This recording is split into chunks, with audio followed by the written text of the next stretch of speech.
Random thoughts. In this video, I'm going to read part of C.W. Hobley's book, Bantu Beliefs and Magic. And in these parts, he tells us about the governance structure of the Agikuyu Republic extensively, I can say. And there's something that comes out that is, and I found this to be something that I did not even imagine or think about. My assumption has always been that for you to become a member of the Agikuyu Republic or the Senate of the Agikuyu Republic, the so-called Council of Elders, you needed to be old, especially for the very high level of it. But turns out it wasn't just the age that determined you becoming a member of that Senate or council. There were other things that came into play, and in fact, the Kikuyu Senate or elders, as they are called often will spot a young man who is very wise and very intelligent, and they would speed up the process of that young man joining the governance structure of the republic. And I found that to be very interesting. Hobley says that there were times he will meet these, especially the topmost organ of the Kikuyu Republic, the so-called Athuriauku, and he would be surprised to see a very young man being part of that council, and he will wonder why is this young man part of this council. And he asked around, and he was told is because sometimes we do recognize very smart young people, and we decide to speed up the process for them to become members of that Senate. Now, before I go into reading that part, we should go through the basics first. And the basics are in the Agikuyu Republic, um, the Agikuyu lived in a republic. There's no debate about that, even though often many documents don't talk about that or don't describe it that way, that it's a republic. But once you start looking at how decisions were made, judicial processes, then it becomes very clear that this was actually a republic. And it was a very elaborately organized republic.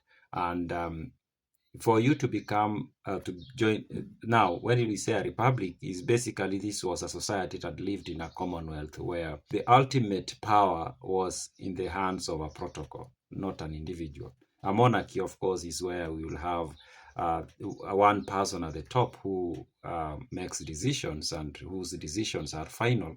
But in a republic, there is nothing like that one strong person at the top. And sometimes some of the descriptions of the Agikuyu Republic are kind of misrepresented. Of course, we are getting this from a document written by a British guy, so we need to take things he says in this book with some pinch of salt. But in this part, I'm leaning towards the side of we should believe it, because I don't see what was the motivation for him to misrepresent what this was. Although there are parts where I thought this was misrepresentation of what it was, but the other parts you will be like, I don't see why you will misrepresent the facts about the organization of this republic. Now, because the Agikuyu Commonwealth was guided by a protocol, not an individual, even the process through which one became part of the governance structure was guided by a protocol. Even though there was no election. And just like many other pure republics, there are no elections actually. And for you to become part of that organization, your journey started the moment you were born. You are born, you become a child, and then you are initiated, or you are taken through a process at that stage or immediately after birth. And then later on, you are, of course, initiated. Your first major initiation happens, and then you are assigned your age set. And then after you've been initiated your first major initiation, which is circumcision, and assigned your age set, then what happened, your father will make the arrangements for you to join to the Kiama. And what used to happen is that you qualified once you got married, you have a wife, and now your father would approach the council of elders, as is often called council of elders, and he will request that you be allowed to join, and your father will provide the first goat that you will provide to the council for them to accept you. And once they accept you, there is a process, of course, and Hobley does describe the process or how that happens. Once the goat has been offered and has been accepted, you become a member of what was called Kiamacha Kamatimo. I don't know whether that's accurate. He says, Kiama cha Kamatino, Athuri cha Imburi Imwe. You become a member of the council of the people or the elders of one goat. That means you've given one goat. Now you will stay after some time, you will give another goat, and then you become a member of cha Ituri cha Athuri cha Imburi Igere, then Ithatu. Now, between 1 and 3 goats, there is no much difference. Your your power within the structure is limited, and mostly you are an observer. Even when there are cases to be decided on, you can attend, but you don't say much, you don't make decisions, you just listen, you just watch. I think we can say you are learning. And then when you now give your fourth goat, you become Kiamacha Athamaki, you become a Muthamaki. Now you are a higher level, and now it is in this level that you start making decisions. You start forming part of the panel of judges or magistrates, and cases can come before you, and you can decide alongside other members on different aspects of these cases. And then you give one more goat, you become Adhuria Ukuru. Now, Adhuria Ukuru, according to Hobley, was like the topmost structure of the republic. We are going to read parts of this book where it discusses the powers and how these things used to happen. So we are going to read this part. It says, according to the natural organization of the Kikuyu tribe, every youth, as he grows up, gradually passes through the various grades of tribal life. He uses the word tribe, I'll use republic or commonwealth or nation. He commences as a Kihei and an uncircumcised boy, and after circumcision becomes Mwanake and finally Mudhuri. He has to be initiated by step.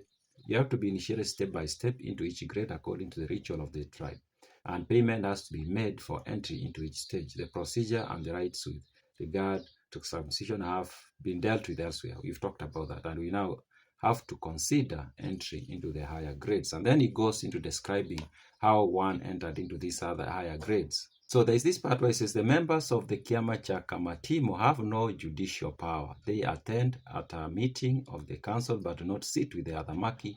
They are grouped at some little distance, the word in fact meaning those who sit away. These bodies generally correspond to the Kisuka of the Akamba. So these are people who've given a goat up to number 3. They don't make decisions. They just sit and listen, and they let those who've given their goat up to number 4 to make the decisions, because these are more experienced elders. Here is the part where it talks about the age of the person who becomes a member of the Adhamaki. And this is where he talks about the exceptions about the age. He says, as a general rule, the Adhamaki are men advanced in years, but there is no fixed rule as to this. Many are middle-aged or younger. Occasionally, one may see quite a young man, practically a youth, among the elders. The elders explain this as follows. The election to the Mutamaki grade lies entirely with the Adhamaki.